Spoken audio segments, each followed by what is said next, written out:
qualsiasi cosa sia successa, che torni indietro, che noi gli vogliamo bene, noi della squadra sicuramente, e credo anche la famiglia e tutti gli altri. Mi scusi, ma mi sto commuovendo, perché è come un figlio.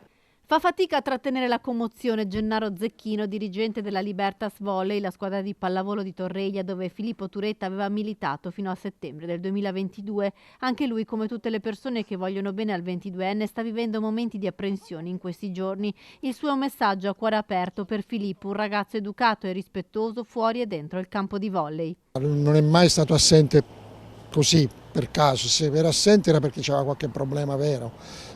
Come Gennaro Zecchino, anche Luca, amico d'infanzia, spera in un ritorno a casa di Filippo con Giulia. Nel comportamento del giovane con gli amici niente lasciava trasparire la volontà di un allontanamento.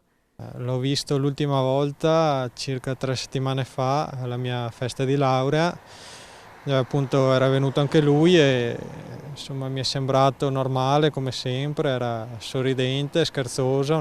Filippo, appassionato di trekking, conosceva bene i Colli Ugani, è qui che ieri lo hanno cercato i genitori, e poi le Dolomiti. Non frequentava invece la zona del Cansiglio, dove oggi si sono concentrate le ricerche dopo gli alert delle targhe.